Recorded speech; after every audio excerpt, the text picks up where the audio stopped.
Today's youth need teachers, volunteers, and most of all, well, they need you. I'm Doug Edwards, and I'm going to be talking with real youth mentors and students to give you the knowledge you need to be the best youth worker possible. This is Youth Worker on Fire.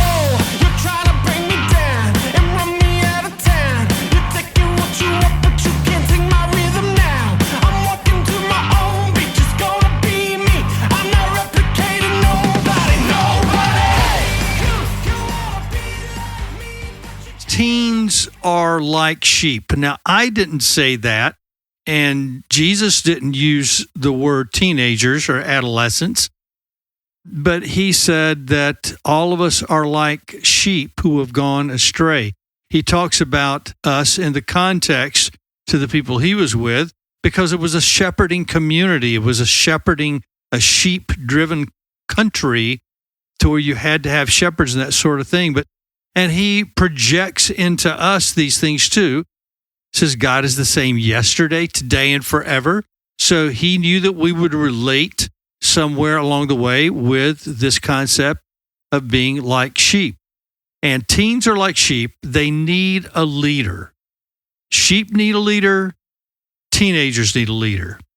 And often we may be trying to adapt our student ministries to what the students are telling us. Yes, we need to listen to them. Yes, we need to meet their needs where they are. Jesus did that.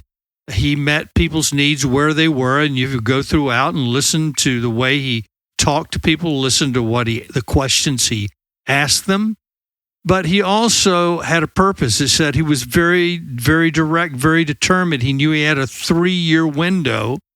And many of us will have longer windows, 5 years, 10 years, 20 years, 30-year windows.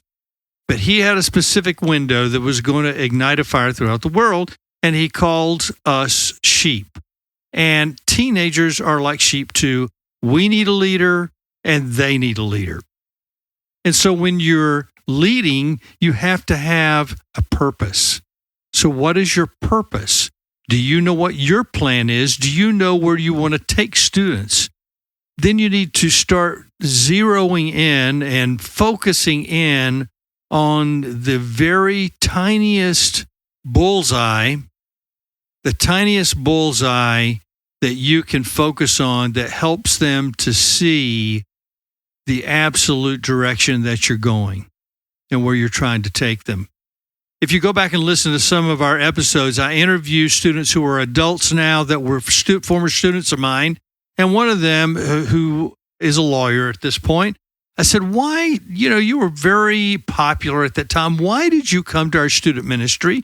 Why did you go on trips with us? And he said, you were so excited about what you were doing. You were excited about where you were going to take us. And I wanted to be around that excitement.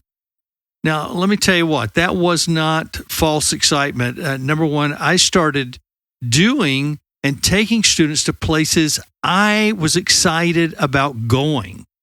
If you're going to a camp because everybody's always going to a camp, and you're not excited about it, then you're not going to take a lot of students.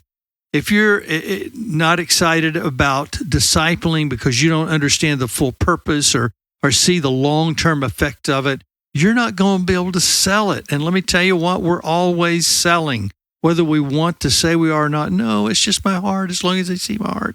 Yeah, I understand that. But your heart is your enthusiasm.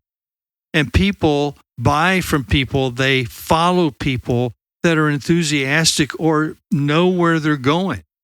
And parents need to know where we're going. I remember one time, a parent came to me and said, I can't believe how organized you are. That is amazing, because they get this monthly calendar stuff. I am the furthest thing from being organized, but I found that I had to be organized enough so that people knew where we were going, so that parents knew, so that students knew, so that the church knew. I was accountable to so many people, and so are you. And in being a leader, a servant leader to students and to your staff, you're leaders to your volunteer staff too. You're leaders to your parents. You're leaders to your pastor. Pastors didn't always know what to do with me because I knew where I was going. I was trained by one of the greatest training groups in Youth for Christ. You could imagine.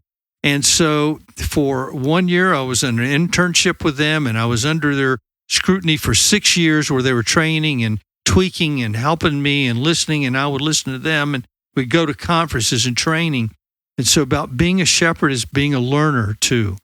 And so learn and go to conferences and go to places where you can get more information, where you can get more encouragement so that you can be the shepherd to teenagers, the leader that you need to be. Because he calls us to be shepherds, those who love like Jesus loved. John 10:14-15 says, I am the good shepherd. I know my sheep, and my sheep know me. 1 Peter 5:2-4 says, shepherd God's flock with willingness, not for gain, but as examples. Be the people that you want your students to be. Be the person you want them to be. Let them follow you as you follow Christ, and let your staff follow as you follow Christ. What I used to tell my volunteer staff is this: you are the pastors of the students that come closest to you. I may have the title pastor, but in your small groups, there are going to be students that are going to come to you, they're going to call you, and they're not going to call me. That's why we have multiple volunteers. That's why we have, and good volunteers and people that, they had to fill out a form, several pages of a form so we could find out who they were and what they liked and how much they loved Jesus and what their purposes were. And we had to watch them for a while to make sure that they were the type of people we needed. And as time went on, we grew an incredible volunteer staff, and the church got behind us. There was a time that they were so impressed and so excited that I'm talking about the church and the boards and the different pastors, that they started making sure that our staff, our volunteer staff, didn't have to pay their way to go on ski retreats and camps and missions retreats and things like that, that they wanted to make sure that our volunteers, because they stayed with me for so long. Why? Because I led them somewhere. I led them where God was leading us, and they in turn led their students, and I in turn led the students that followed as well. So be that type of leader, that shepherd, because that people want to follow someone who knows what they're doing, or at least seems like they know what they're doing. I chuckled inside when she said, boy, you were one of the most organized guys. I can't believe it. There's so many youth workers that are so much more organized than me, but God used me where I was because I said yes to him. So God will shepherd you as you shepherd your sheep, your teenagers, your volunteers, your families in your church, and the excitement will be engaging, and they will latch on to your vision, the vision that God gives you. So be that shepherd. Remember, shepherds protect their flock, protect their sheep from evil and from tough things around them and people that would steal them away and hurt them. And there'll be times you'll have to make hard decisions to protect your students and your staff. The students in your ministry don't need perfect leaders, by the way. They need present leaders. They need faithful shepherds who point them to Jesus.